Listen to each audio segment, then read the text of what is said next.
Busibe Church. I'm Pastor Senyonjo Vamusibe. Nze Musumba Senyonjo Vamusibe. The man that God called to deliver people from bondage. Omusajja Katonda gwe yayita okununula abantu okuva mu busibe. These are the words Bino bye bigambo today that you are going to hear that you have never heard before. byogenda okuwulira byotawulirangako. And when you put a keen marking on them, Era bw'obiwuliriza obulungi your life will never remain the same. obulamu bwo tebulisigala kye kimu. Let me begin like this. Kantandike bwe nti For all the people who have ever come across the Bible or spiritual books, eri omuntu yenna yali asomye ku bayibuli oba ekitabo eky'omwoyo any kyonna spiritual book. ekitabo kyonna eky'omwoyo In the Bible, when you read in the book of Genesis chapter 1, bayibuli w'osoma mu lubereberye essula esooka, and when God saw that the world was in a mess, Katonda bwe yalaba ng'ensi yeetabudde he began to command n'atandika and okulagira said, n'agamba let there be. kawabeerewo. And when he said, Era bwe yayogera bw'atyo it was. kyabeera nga bw'akyogedde. And after he saw that it was, Oluvannyuma okulaba nti kibaddewo he became happy n'asanyuka and he was so amazed ne yeewuunya of how things were organized. engeri ebintu gye byali byesengeseemu nga biri mu oda. Number 2, Ekyokubiri, he could not go to another task yali tasobola kudda ku mulimu mulala gwonna before he finishes the task that he has nga begun. tannamaliriza gusoose. So God is an organized God. Katonda ye muntu ayina enteekateeka ennuŋŋamo. He could not go to another task Yali tasobola kudda ku mulimu mulala before he finishes the first task. nga tannamaliriza gusoose. Likewise, in all the spiritual books, Mu ngeri y'emu n'ebitabo byonna ebirala one by'omwoyo, of the powerful things ekimu ku bintu eby'amaanyi that was given to people by God ebyaweebwa abantu nga Katonda yabibawa was this word called blessing. kye kigambo ekiyitibwa omukisa. So whenever he gave blessing to somebody, Buli we yawa omukisa omuntu yenna, blessing was followed by physical or tangible things. omukisa gwagobererwa ebintu ebikwatibwako. So think about these things. Lowooza ku bintu nga bino. One, Ekisooka, when he blessed somebody, bwe yawanga omuntu he omukisa gave that person children. yamuwanga abaana. So if you are barren, Bw'oba ng'oli mugumba, you are missing a certain blessing. olina omukisa gw'osubwa. He gave people land. Yawa abantu ettaka. Do you know that God could not bless anybody but without land? Katonda tewali gwe yawa mukisa nga tamuwadde ettaka. So if you are in a life of being a tenant over the years, Bw'oba ng'oli mu bulamu bwa kupangisa myaka it gyonna, means you are missing kitegeeza a certain blessing of God. waliwo omukisa gwa Katonda gw'otalina. Then next, when he blessed somebody, Ekirala bwe yawanga omuntu he gave omukisa, that person success. yamuwanga obuwanguzi. He made him victorious Yamufuula nga muwanguzi over his enemies. eri abalabe be bonna. So if you have enemies Bw'oba ng'olina abalabe and they are overcoming you, era nga batyakulinnyako, they chased you from work, baakugoba ku mulimu, they chased you from home, baakugoba awaka wali they obeera, dismantled your marriage, ne bakyankalanya obufumbo bwo, it means you are missing a certain blessing. kitegeeza waliwo omukisa gw'otalina. So all this introduction Ennyanjula eno yonna pushes me to the topic of today. ensindikiriza ku mutwe gw'olwaleero, Wano mu njiri y'okuva mu busibe, in this teaching of the coming out of topic that bondage, says the one that say ekigamba that restoring the broken hopes. okomyawo essuubi eryasaanawo. When we talk about hope, Bwe twogera ku ssuubi, that's one of the greatest things that everybody has. kye kimu ku bintu eby'omugaso buli omu by'alina. As I speak, somebody who is looking at me, Nga bwe njogera gwantunuulidde, you are waiting in your life to see something good. olina ekirungi ky'olindiridde okulaba mu bulamu. You are waiting to have success in your business. Olindiridde okuwangula mu You bizinesi are yo. waiting to have success so that you get married, you get a good partner. Olindiridde okufuna obufumbo obulungi, omubeezi omulungi. One of you is waiting to get a visa as I Waliwo speak now. alindiridde okufuna visa nga bwe njogera. Another one is waiting for success in land, Omulala ayagala to kufuna get land. ttaka. Maybe it was a land from your parents, Liyinza obba lyali ttaka ly'abazadde bo. or it was anything like that, but Oba- in your heart you are waiting for it. Mutima gwo ng'olindiridde ekintu ekifaananyiza Then ekyo. another one is waiting to Omulala- see some money. You are demanding money from somebody and you Olina- are waiting for it. Omuntu gw'obanja ssente naye ozirindiridde So- okumala ebbanga. When you are waiting for a good thing to happen to your life, Bw'oba ng'olindiridde ekirungi kyonna okutuuka ku bulamu we bwo, call that one hope. tukiyita ssuubi. Somebody say hope. Gamba essuubi. I'm not talking about my dear daughter. Hope. Soogera ku muwala wange ayitibwa Okay? Hope. Hope. When you are waiting for something and you feel like it is going to happen, ng'olina ky'olindirira nga kinaatera okubeerawo, what bondage does obusibe kye bukola is to make you delay.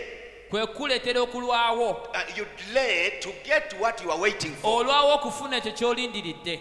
And when time goes on and on, Era ebiseera byongera okuyita, you lose heart oggwamu essuubi, and you become desperate. n'otandika okuwammanta. In that the hope that you had previously Essuubi lye walina emabega is broken. ne libeera nga And when it limenyese, is broken, era bwe limenyeka you give up.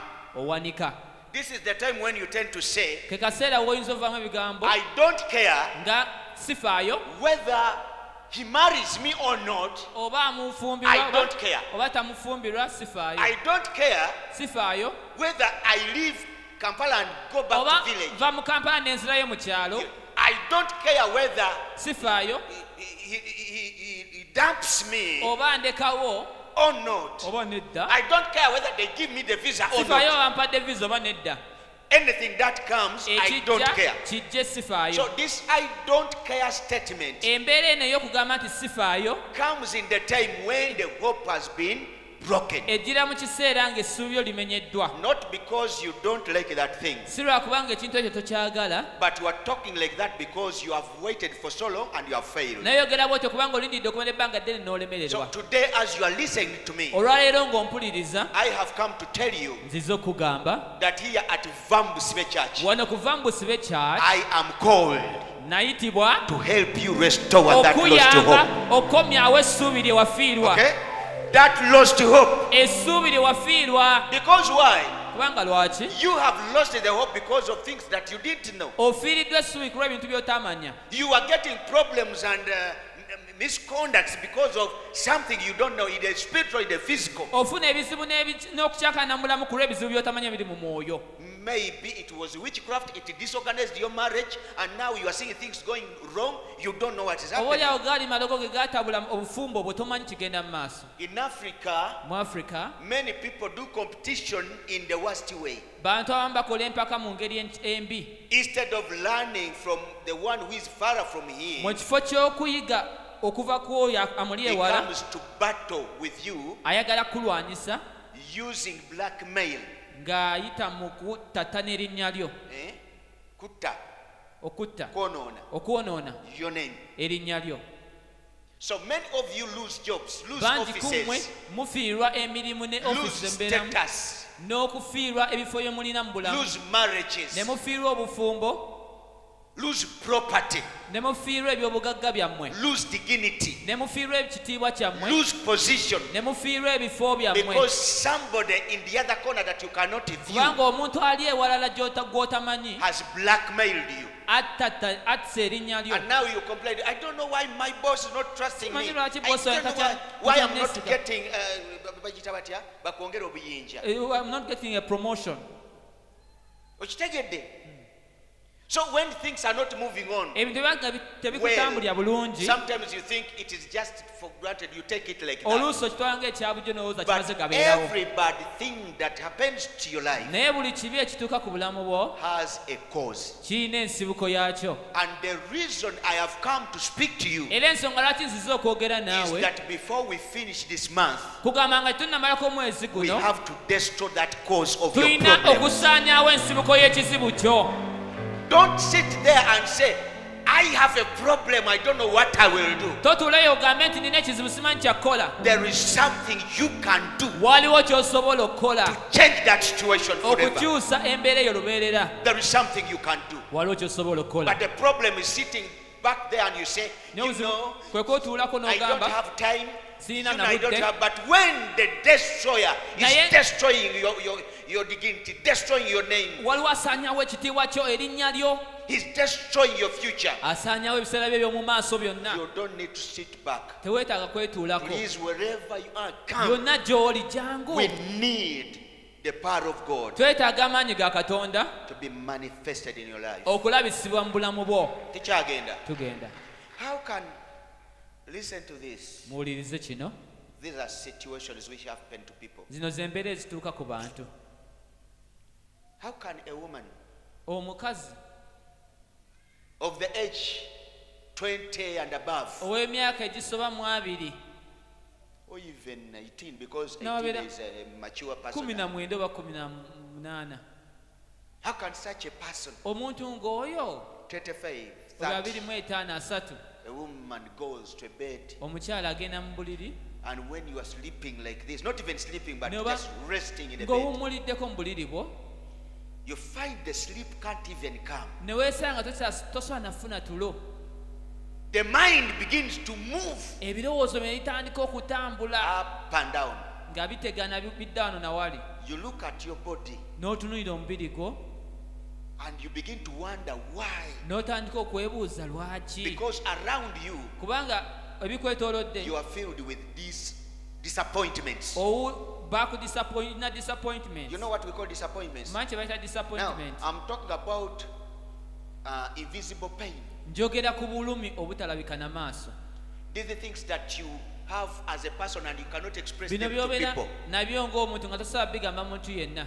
You're a woman and you sleep in your Oli bed. mukazi ne weebaka mu You buliri begin bwo, to remember the disappointments n'otandika that you have had. okujjukira abantu abakuyiye, Because remember, he said, kubanga jjukira I'm here to tell you nze ndi wano kugamba that all the broken hopes essuubi lyonna eryamenyebwa are going to be restored. ligenda kukomezebwawo. Okay? So when you begin to think about Because- the disappointments, Otandika okujjukira ku bantu abakuyiye, I was dumped by this man. omusajja ono yandekawo, I got Peter, he dumped me. I got Tima, neefuna he Peter dumped me. I n'andekawo, got neefuna oli, dumped me. I got. n'oli n'andekawo, neefuna n'ono. And then you look at yourself Ne weetunuulira and you feel pain. n'owulira obulumi, You look at your friends that you grew up with. n'otunula mikwano gye gye wakula They have nagyo, got what they wanted. baafuna byonna bye Some of them baagala. are in homes they are married. Abamu bali mu bufumbo But you are batebenkedde, just down like that. naye gweoli mu mbeera eyo, Because every relationship that you begin kubanga buli relationship is gy'otandika failing. egaana, And then you reach a time and say kati nze bintamye n'otuuka at a time n'ogamba fed up, owange tebijja kutama. you will not get fed up. Ebigambo bino olwaleero biwulira lwakukomyawo. These Suubi words are- nkugamba bwe liba ddogo tulimenya. Even it's witchcraft, we are breaking it. Era kyekugamba vaayo gy'oli Come out from where you are, ebirowoozo bikomyewo. bring your Wano thoughts kuba back. kusibe njagala bwe liba ddogo tugenda If ddime. it is witchcraft, you are going to break it. Bwe kiba ng'oliko ekizibu twagala If there is a tukitegeere. problem upon you, you want us to discover Obulamu it. bwo this year, Your life omwaka guno, at least things must change. ebintu birina okukyuka. Abange tukyagenda. Tugenda. So when we destroy the cause of that problem, Bwe tusaanyawo ensibuko y'ekizibu ekyo, you'll find that you have done nothing so much ojja different, kwesanga tewali kyanjawulo ky'okoze, but you'll get somebody, a right person. naye n'ofuna omuntu omutuufu. You'll see gwe abadde alowooza nti byagaana One who ku thought luno that you ojja had kulaba failed. gwe tunaakuggyako amalogo n'ebikyamu ojja kulaba ng'oteredde You obulamu see bwo buddamu your okubeera life being obulungi. delivered and you have a good life once again. You will be loved. Ojja kwagalibwa. Set yourself, I will be loved. Weegambe nze nja kwagalibwa. Abange, set yourself, I will be loved. Nze nja kwagalibwa. Yes.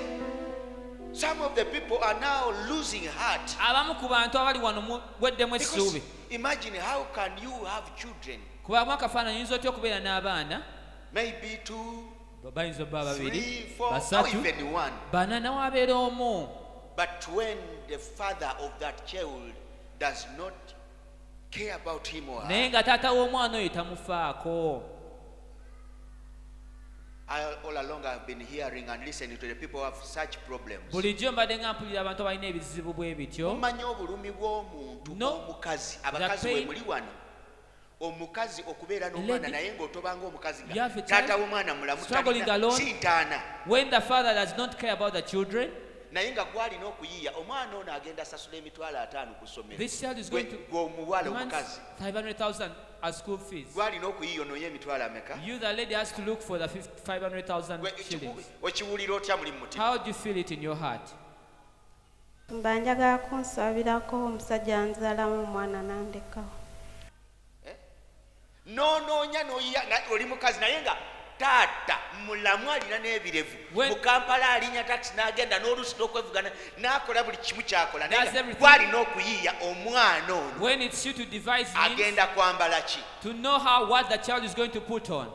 Kyova olaba wazaalibwa mu nnaku naye bw'oteegendereza That's why you were born in oyinza sorrow. ogikaddiiramu. If you're not careful, you may age in that sorrow. And you'll find that it is happening to your children, Nawe but sometimes it happened to you too. kiri ku baana bo nayo kyakutuukako ng'okyali muto And then you sit at home and say, n'otuula ewaka n'ogamba let me sit here. kantuule wano. How can you relax Oyinza otya okwewummuza when you are suffering with children ng'obonaabona n'abaana bo and the father of the children is still alive, era nga taata w'abaana abo akyalina mulamu, but you are suffering moving up and down? naye ng'obonaabona And otegana you always say, I'm the father and the mother. Come on. You Gogamba, cannot nze be taata, the nze father maama. and the mother. tosobola kubeera taata na maama eri abaana abo. Tekisoboka na bagamba either you are Ate- mother who Obeera has maama problems alina ebizibu or you are the father who has problems. oba oli taata alina ebizibu. You can't be a father and a Tosobola mother. kubeera byombi. Oliko bubeezi kikyamu kye twetaaga Just kikuveeko. something wrong Waliwo upon you. ekyakwambala ekibi. Some Osanga n'omusajja atalina ssente Find ng'azadde the- omwana naye a man who does ng'amufaako. not have money but has a child but cares for the The child. man is very poor, Mwavu nnyo omusajja kituufu, but fights tooth to nail naye to see that alwana his nnyo children are well off. okulaba ng'abaana be bali bulungi. But your lady who has problem, who has sad things, Naye oli mukazi alina ebizibu the ng'ebyo. father is there. Taata w'abaana gy'ali. Naye n'okufuna omutwalo gwa sente Even lutalo. getting a 10,000 shillings from him is a struggle. Weetaaga essuubi lyo lye yayonoona Katonda alikomyewo You demoterere. need your broken hope to be restored.